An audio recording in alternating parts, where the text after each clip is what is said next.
Hello everyone, आपका हमारे YouTube channel teach in Hindi में स्वागत है। आज हम इस वीडियो में संस्कृत के अव्यय प्रकरण का अध्ययन करने वाले हैं।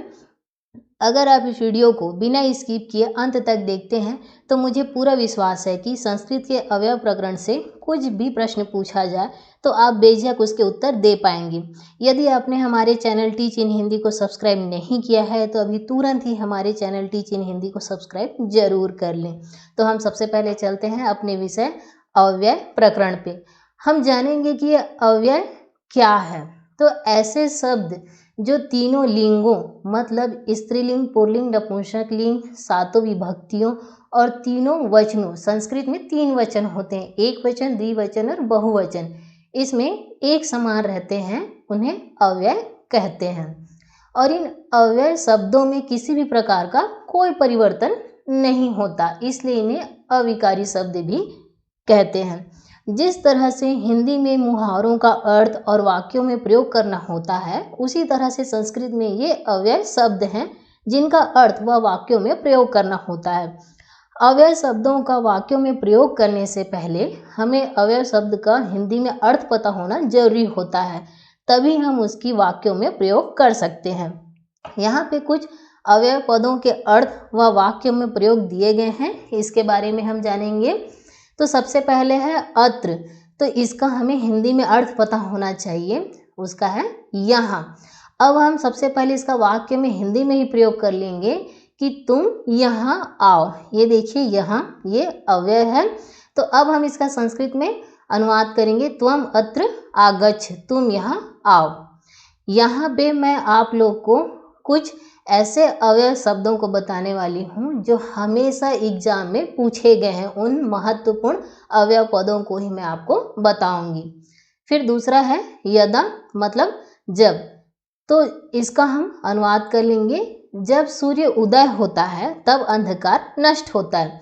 यहाँ पे देखिए जब और तब ये दोनों अव्यय शब्द हैं, इन दोनों शब्दों का एक ही वाक्य में प्रयोग हुआ है। इसको संस्कृत में हम पढ़ेंगे, यदा सूर्य उदेति तदा तमः नश्यति।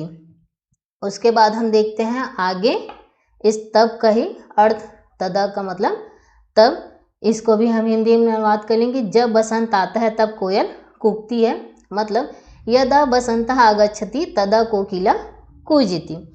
उसके बाद है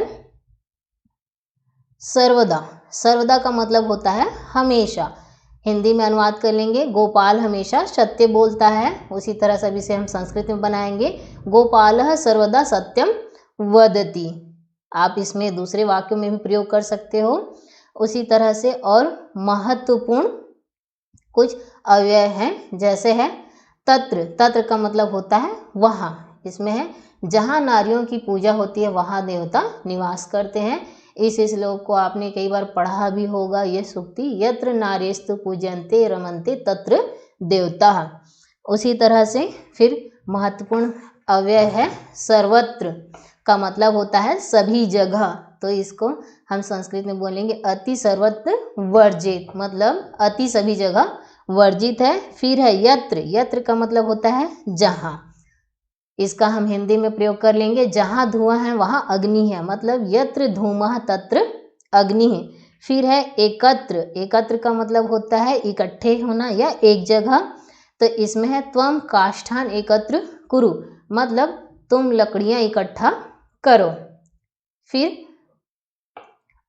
क्वेश्चन मार्क वाले में जैसे कुत्र, कहाँ, त्वम कुत्र पठसि, मतलब तुम कहाँ पढ़ते हो। फिर है उच्चय, उच्चय का अर्थ होता है जोर से, सभायाम उच्चय मा वद, तो सभा में जोर से मत बोलो। फिर है सनह, सनह का अर्थ होता है धीरे, कच्छपः सनह चलती, कच्छपः का मतलब होता है कछुआ, कछुआ धीरे चलता है। फिर है महत्वपूर्ण अव्यय में शीघ्रम, शीघ्रम का मतलब जल्दी, इसका हिंदी में अनुवाद करेंगे तुम जल्दी आओ। फिर इसका संस्कृत में होगा त्वम शीघ्रम गच्छ। फिर है महत्वपूर्ण में प्रातः, प्रातः मतलब सवेरे, प्रातः भ्रमणम उचितम, सवेरे घूमना उचित है। उसके बाद है बहि, बहि का मतलब होता है बाहर, सर्प बिल से बाहर निकलता है। यहाँ देखिए बाहर, ये अव्यय है। सर्प विवरात बहिः निस्सरति। फिर है महत्वपूर्ण अव्यय में इदानीम। इदानीम का अर्थ होता है इस समय। बालकाः इदानीम क्रीड़ा क्षेत्रे क्रीडन्ति। बालक इस समय खेल के मैदान में खेलते हैं। फिर है एव। एव का अर्थ होता है ही। परिवारः लघु एव वरम, मतलब परिवार का छोटा होना ही अच्छा है। फिर है यथा। यथा का अर्थ होता है जैसे। ये बहुत महत्वपूर्ण अवयव है जो हमेशा एग्जाम में पूछे जाते हैं, तो इसका हम लिखेंगे यथा बीजम तथा फलम। इसमें भी दो अव्यय है, यथा और तथा। यथा का मतलब होता है जैसे और तथा का मतलब होता है वैसे। यथा बीजम तथा फलम, जैसा बीज वैसा फल, तथा वैसे यो यथा करोति स प्रथम प्राप्नोति। उसके बाद है हयः बीता कल। हयः रविवासरः आसीत्, मतलब जो बीत गया भूतकाल, कल रविवार था। फिर स्वः आने वाला कल, मतलब भविष्य में। श्वः सोमवासरः भविष्यति, कल सोमवार होगा। उसके बाद तीसरा है अद्य, मतलब आज, जो वर्तमान। अद्य मम जन्मदिवसः, आज मेरा जन्मदिन है।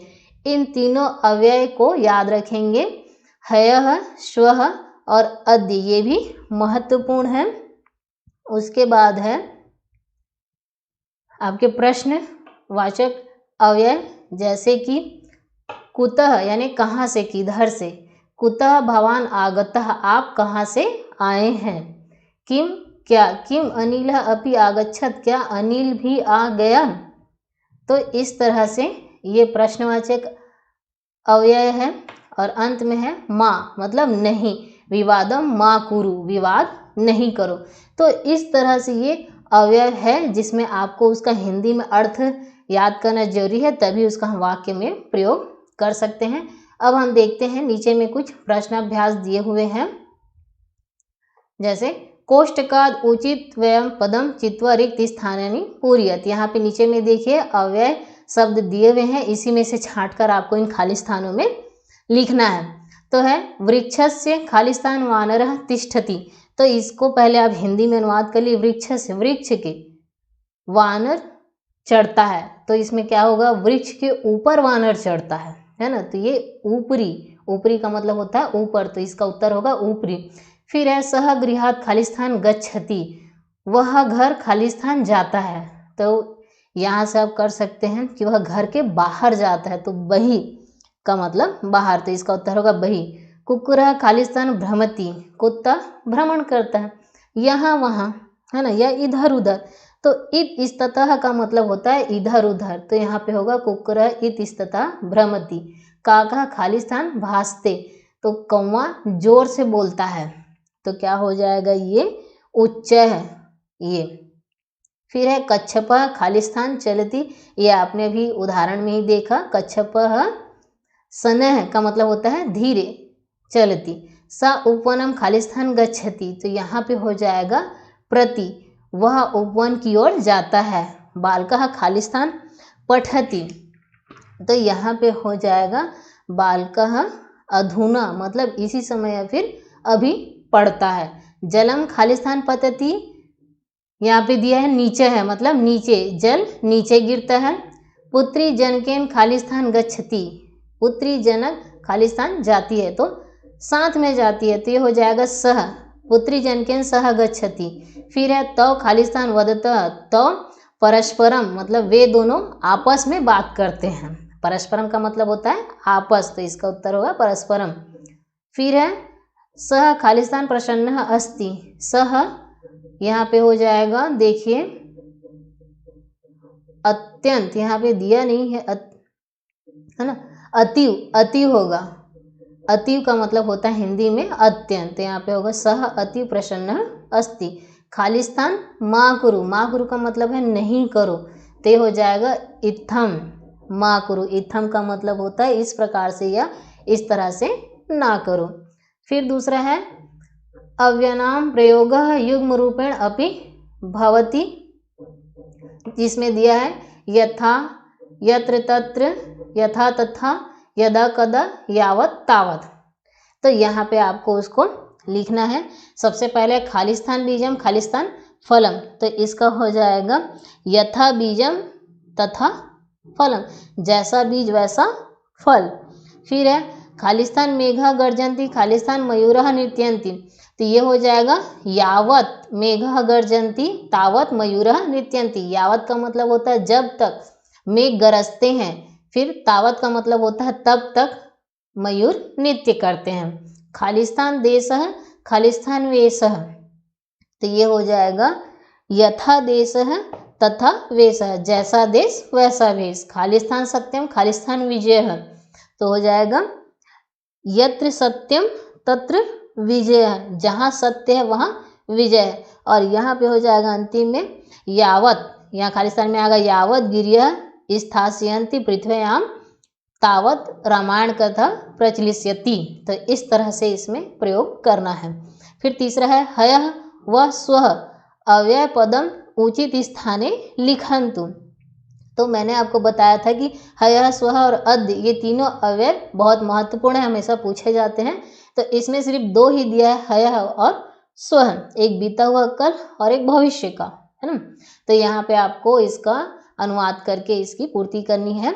खालिस्थान अहम विद्यालय न अगच्छम, मैं विद्यालय नहीं गया था, तो ये भूतकाल है, तो यहाँ पे हो जाएगा हयः, कल मैं विद्यालय नहीं गया था। फिर यहाँ अहम विद्यालयम गमिष्यामि, मतलब मैं विद्यालय जाऊंगा, तो स्वः अहम विद्यालय गमिष्यामि, कल मैं विद्यालय जाऊंगा। खालिस्थान शनिवासरः आसीत्, शनिवार था, तो यहाँ पे हो जाएगा हयः शनिवासरः आसीत्। फिर है सोमवासरः भविष्यति, ये भविष्य में, तो यहाँ पे हो जाएगा स्वः सोमवासरः भविष्यति। फिर है असौ गृहेण आसीत्, ये भूतकाल में है, तो यहाँ हो जाएगा हयः असौ गृहेण आसीत्, कल घर में कोई नहीं था। फिर है अंतिम असौ गृहे भविष्यति, भविष्यत काल में, तो स्वः असौ गृहे भविष्यति, कल घर में सब रहेंगे। तो इस तरह से इन अव्यय पद का आपको यहाँ पे उचित स्थान में लिखना है। इस तरह से आपको अव्यय शब्दों का प्रयोग करना है। उसके लिए आपको इसका हिंदी में अर्थ पता होना चाहिए, तभी आप उसका वाक्यों में प्रयोग कर सकते हो। अगर आपको ये अव्यय प्रकरण अच्छे से समझ में आ गया हो तो हमारे इस वीडियो को लाइक व शेयर जरूर करें और साथ ही हमारे चैनल टीच इन हिंदी को सब्सक्राइब करना ना भूलें। धन्यवाद।